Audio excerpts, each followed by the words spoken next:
Welcome guys, this is Ola from Stop Me O channel. Today we are discussing Life is Strange 2 episode 3 titled Wastelands. Now first of all I gotta start by saying thank you Square Enix for providing me with a free copy of that episode. That's really nice of you. It was an early access one as well. So right now as I'm saying these words, it's still 5 days until the episode is actually released. So I don't know what the opinions are. I don't know if people like that episode. I don't know what other outcomes they are, because I have played that episode. I played it yesterday. Yeah, I don't know, like I got one specific outcome. I know about some other possible outcomes based on the statistics by the end of episode, but I'm not actually certain what is happening out there right now as the episode is out, as people are talking about it. Now I can only talk about my own impressions, and this is what I want to do today right now. Make sure to subscribe for more Life is Strange related content, other gaming content as well, and make sure to check out my gameplay that I have possibly already posted for that episode, of course. Keep in mind this is a spoiler review, so if you haven't played it yet or you don't want to spoil anything for yourself, do come back once you have finished playing the episode. Now, I did record some predictions videos when it comes to that episode and Life is Strange 2 in general. Only some of them worked out for me. But I think the general vibe was that Sean and Daniel are sort of separating themselves from one another, finding out more about who they are as an individual, because we know that in episodes 1 and 2 they were like constantly together. That changed in episode 3, that changed in Wastelands. Now, along with the early access copy of the episode, we do receive like a synopsis of a kind. So I want to read some things to you, just so you know what we're talking about, just so we're on the same page. So when it comes to Life is Strange 2 episode 3, the plot. Reunited with Cassidy and Finn, the brothers experience life on the fringes of society as they befriend a close-knit community of drifters and runaways and begin working on an illegal farm in an attempt to scrap together enough money to continue the journey. New friendships, relationships, and mentors influence Sean and Daniel, encouraging them to learn more about themselves and each other. Friction arises between the brothers and their resolve is tested once again. As tensions rise, can their strong bond survive? Right, I've been saying this over and over again. I had my issues with episode 1. Now, episode 2, people had their issues with it. I actually enjoyed it. Enjoyed how quiet it was. I'm a sucker for Christmas as well, so it was alright when it comes to that episode. Episode 2 rules.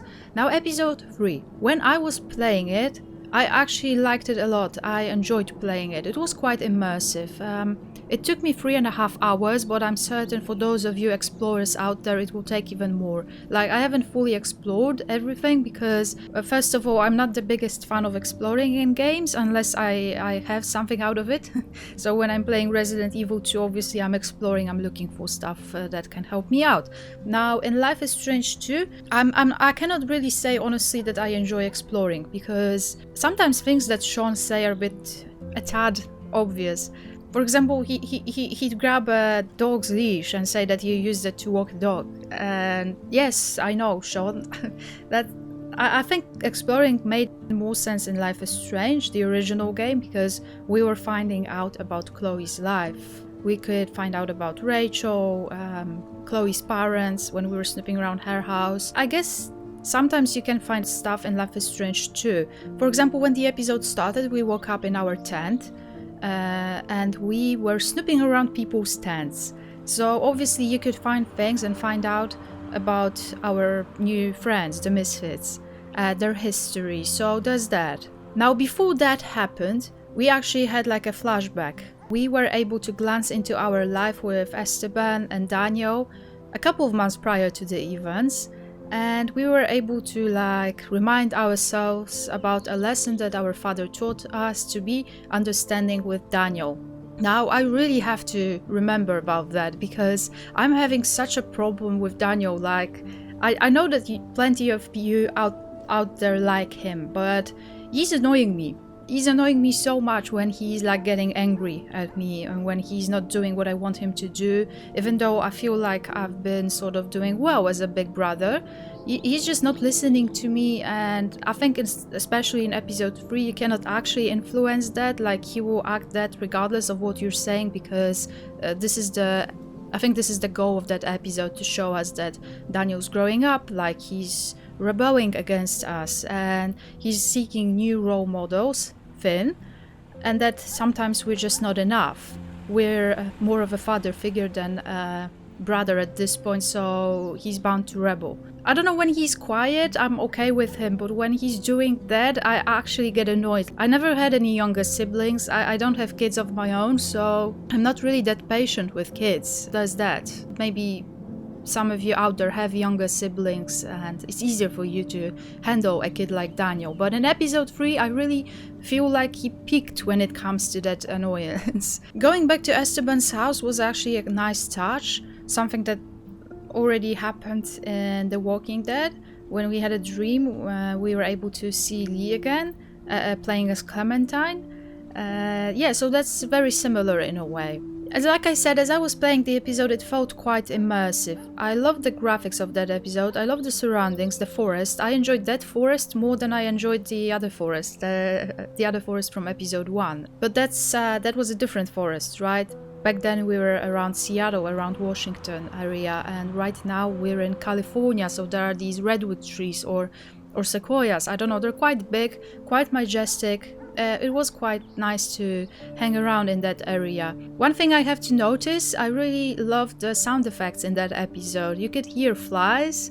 I love that. They were so believable. I know that sound guys have these samples and like jingles that they can use. For example, fly and all that, that's already pre-recorded. That sounded really believable. You could hear birds and flies all the time, practically speaking. There were lots of animals as well, like squirrels, and this one particular bird kept reappearing. I'm not certain if this was meant to be like like a suggestion that it's someone else's spirit animal. Like, we know that Chris was a raccoon. Maybe that was meant to be Finn and Cassidy, like the bird and the squirrel. I would say the bird would be Cassidy and Finn would be the squirrel. Now, Finn, maybe even all of them, they were misfits. There were people that are running away from something or went missing, or there are people that were looking for someone, people that went to jail before. They're train hoppers, they're free-spirited, they're very liberal when it comes to their way of living. There was this girl that she wasn't wearing any shirt at all. They're sleeping with whomever they want. They're also free sexually, so to speak. Now, that's something that I was interested in when it comes to that episode. I didn't actually know if they would explore Sean's sexuality in a way. Obviously, I assumed that Sean would be straight because he just had that vibe, the straight boy vibe. I was surprised to find out that they actually decided to present an option of Sean, well, not as much as being bisexual, but Sean experimenting with another boy, and that is Finn. That's something that some of my friends on Discord predicted. That's something that I also discussed here and there, but honestly I didn't actually think that would happen because of the straight vibe that I've been feeling. Yeah, that happened. When I was playing the game, I actually decided to, and that's a spoiler for my gameplay, I actually decided to settle sexually for Cassidy, because I really felt like they connected in episode 2 when she was singing that very nice song. It was just natural that Sean would pursue that path. My Sean, at least. He felt very, very shy around her. We know that he's a good boy, sort of, from a decent family. He's not actually a misfit. Like, he's trying to act like he is a misfit, but he's not actually a misfit because he comes from a good home, and it's only been a couple of months, so having Esteban as a father, you just don't end up being a misfit. But he was trying to fit in with misfits, which is ironic in a way. Now, as I was playing, like I said, I ended up sleeping with Cassidy. I really like how that was portrayed. I would say it was perfectly presented because Sean being a virgin, he felt really shy and awkward around Cassidy. She had to be the one to take the lead. Then obviously Sean felt like it didn't quite work out, which is also, I suppose, natural for his first time, especially with someone like Cassidy, who is obviously experienced in that matter. So that felt very organic. I liked their dynamics. I really felt like they presented it as exactly what it was supposed to be. So just something to move on from. I don't actually see them staying together until I don't see them as an endgame, sort of. I still feel like Lila is possibly the one that Sean would be interested in, as in fall in love with, but for now Lila is far away and Cassidy was right there and she was attractive, and obviously she was attracted to Sean, so it really felt natural that that would happen. What's interesting, you had an option to actually romance Finn. When I was playing it, I didn't actually know anything about how that would sort of work. You know, I figured that it would play out in the same way as Cassidy's romance, so I assumed that Sean would be able to sleep with Finn. And I found that quite progressive, because when it comes to games, obviously the gaming industry is dominated by white straight men that are very strong. That's changing. There's many female protagonists. There are games that are focused more on the story than the gameplay itself. That's all developing, obviously, and that's really cool. Like, you can meet many gay characters or like minority characters, so to speak. That's something that's been going on in the industry for the past couple of years. That's something that sometimes is called forced representation, although I don't necessarily agree with that. I do want to record a video about that as well, especially when it comes to The Last of Us 2. But going back to Sean, I assumed that you could, playing as Sean, that you can sleep with Finn, because that was an option with Cassidy, and I found this very progressive. Now you have to remember that the game itself is developed by Dontnod, so French developers. French people are quite progressive and quite liberal overall. They're like pioneers of that aspect when it comes to Europe. When I finished playing, I went back to the synopsis that was sent to us by Dontnod, by Square Enix, and I was surprised to find out that there are two different possible romantic paths for Sean in episode 3. However, you may have noticed that these paths don't each play out in the same way. Sean can potentially have sex with Cassidy, but he may only share a kiss with Finn. This is primarily because Sean has always thought of himself as straight and hasn't had the opportunity to question his sexuality before. When we meet him at the start of Life is Strange 2, he's taking relationship advice from Lila, is interested in Jen, and is trying to figure out how he's going to score at a party. But on the other road, Sean is still learning a lot about who he is. The environment of the drifter community also leads to an openness and blurring of lines regarding labeling and sexuality, which allows Sean the freedom to question these things for the first time. Depending on the player's choices, Finn represents Sean's first step in exploring his sexuality, and with this in mind, his romantic interactions with Finn are understandably more cautious. Now, I might be crazy, but that actually makes a lot of sense. When I found out that Sean cannot actually sleep with Finn, first thing I thought was, of course, because they wouldn't dare to actually present gay sex, two guys, because that could possibly cause an outrage among people that are always keen to see two women together, but are never too keen to see two men together. Now, I was quite pleased that it was an option, then I found out it's not. But that makes sense. Also, one more thing that crossed my mind. Lately, Dontnod, Life is Strange 2 in general, they've been posting so many videos asking us what we want, taking what we want into consideration. Now, what people often say that they want is Max and Chloe or like LGBT involvement. I didn't necessarily need that in that game, but obviously I don't mind unless it feels forced. Forced as in not natural for the particular character, like for Sean. That's why I didn't actually decide to follow that path, because I felt like my Sean is too hooked on girls to experiment with boys. And the whole idea of romancing Finn makes you wonder if they threw that in just to please the part of community that wants LGBT in the game. Now, if I want to be reasonable about it, then it does seem like they threw that in just to please that part of community. But it somehow made sense to me at least. There's a thin line between forced representation and representation, and also something that actually makes sense because of the presented storyline.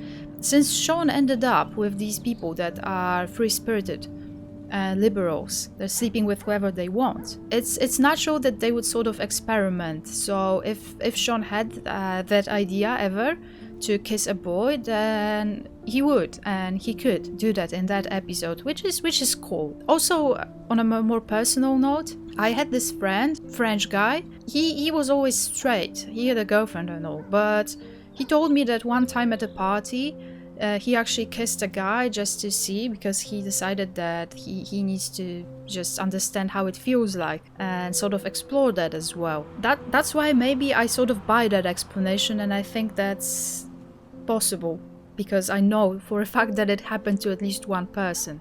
Yeah, but the whole romance path aside, the episode was more action-filled, especially by the end of it. I thought that the pot farm would be presented not in a believable manner. It actually was. It wasn't as bad as I was afraid it would be. I don't actually know that much about how it looks like on a pot farm, but I didn't actually see anything that wasn't logical. Closer to the end of the episode, there was this music playing in the back that's still Jonathan Murali, so the same guy that recorded soundtrack for Life is Strange 1. The music was really nicely paced, and I felt nervous when I was looking for these tools to, go ahead and help Daniel, or stop him from doing whatever the plan was with Finn. That aspect of the episode I actually enjoyed a lot. Obviously the music is in general, the soundtrack was awesome as always. I don't know if you've noticed, but they tend to use French bands like Phoenix in episode 1 and now Justice. So yeah, I enjoyed it quite a lot. I think that episode was a bit longer than episode 2 because I spent 2.5 hours playing episode 2 and 3.5 hours playing episode 3. Now, like I said, I'm not really the one to explore properly, but I did notice Lord of the Flies book and Finn's Stand. That's a nice reference because, as you know, Lord of the Flies is a book and a movie about a group of misfits trying to survive in the wild as well. This is something that connects Life is Strange 2 episode 3 Wastelands to the final season of The Walking Dead. So you have a group of friends trying to survive somewhere out there in the wild. I have to say this was enjoyable as well. When it comes to predictions, my own predictions that I had for that episode, a lot of them didn't actually pan out. What I guessed correctly is something that I think anyone could have guessed. So Sean and Daniel fighting, Sean being jealous of Finn, being a new role model for Daniel, not necessarily the best one. Just have a look at the end of the episode and you'll see. The title itself, Wasteland, suggested that there would be something fire related perhaps. Now I figured there would be a fire involved in that episode, but there was no fire. If you think about it, the plot of that episode was quite simple. We were focused on our romance. Daniel was focused on Finn. We didn't get paid, which led to Finn having this idea of Daniel opening up the safe and stealing some money, which led to tragic events by the end of the episode. Now, this is also something that was mentioned in the synopsis. This is the most complex episode in Life is Strange history, with more than a dozen different possible permutations of the ending, depending on your actions, both episode 3 and the previous episodes. That's actually very interesting. As I'm saying these words, I don't actually know what other outcomes there are. Obviously, when the episode is out, plenty of people will post comparisons and such. I will be able to check out other endings. I don't necessarily want to replay the episode, and there are things that I cannot influence, like my previous choices in episodes 1 and 2. But it does look like there are actually very different endings possibilities. For example, it was actually possible to have Finn killed in that tragic event by the end of the episode. It did seem very messy. We are left with more questions than answers. We don't know what happened to Sean. In my playthrough, he ended up with blood all over his face. We don't know what happened to Cassidy, although I don't think it was possible for her to die because the statistics said Cassidy was injured, Cassidy was not injured. In my playthrough, Cassidy was injured. We didn't actually see Daniel at all, at least I didn't notice Daniel in that room. So it does seem like it was quite complicated. There are different outcomes which will possibly lead to different scenarios in episode 4. It's also possible that we'll see Cassidy again perhaps. Although if you have a look at the sneak peek after the episode, we weren't there anymore. We were somewhere else with some officers saying that we will pay for a cop's death. I don't know, it had a Hank Stamper vibe all over it. I hope it's not the case, because I wasn't the biggest fan of Hank Stamper, and not because he was a villain, but because I just didn't find him that believable, I think. Now, just by looking at the statistics, I can see that it was possible to wake up Big Joe and he would come after us, which is something that didn't happen in my playthrough, but I suppose it would also complicate things even more. There was a possibility of alerting Meryl while entering the house. Now that I'm thinking about it, maybe it was actually possible to avoid all that bloodshed, because there is a possibility of sneaking into Meryl's house without being noticed, and a separate possibility of coming in after Finn and Daniel broke into Meryl's house. Maybe if I was faster, maybe if I reached the house before them, maybe none of that would have happened and everyone would be okay. But I think the crucial page is like the 5th one. It seems like there was a possibility of grabbing the gun from Meryl's safe. I didn't even notice that somehow. There was a possibility of shooting Meryl, obviously, if he had that gun, and Finn then would be killed. I told Daniel to use his powers and Finn wasn't killed, but if I did nothing, there were 2 choices: Finn getting killed and Finn not getting killed. Cassidy was injured in my playthrough, and there was also a possibility of her being fine. So that's interesting. I really want to see what other outcomes you had. If you know, then comment away and let me know, and we'll start comparing that. Overall, I did enjoy that episode. It was pleasant to play it, although I have this one problem. I played it yesterday and I cannot say that I'm thinking about it that much. Like, I realized today that I sort of stopped thinking about it. I don't think that's good. Based on the questions that you've been like asking me about the episode that I cannot answer because of the embargo, you were curious to see if that episode was emotional. I don't know what you mean by emotional. Did you mean that it's actually sad, or did you mean that it's actually dramatic? Because it was dramatic, sure, by the end of it, but I don't think it was that sad, mostly because of how dramatic these events were. You didn't actually have time to like get sad. But I think it's shocking in a way that there was a possibility of getting Finn killed, because he was a crucial character in that particular episode, and that's the second biggest death after Esteban's one. Okay, I kind of feel like I've been talking about it for such a long time now. I'm going to stop. I'm going to wait for your own reactions. I'm very interested to see how you react to that episode, what endings you will get. Yeah, let me know what you think about that episode. Did you like it? Did you enjoy playing it? Are you waiting for episode 4? Remember to drop a like if you enjoyed that video. Remember to subscribe for more gaming theory videos and gameplays. Thank you so much for watching. Make sure to check out the links in the description for Twitter, Discord invite, Facebook fan page, and there's a Patreon page as well. Stay safe, guys. This was Ola from Stop Me Oh channel. Bye.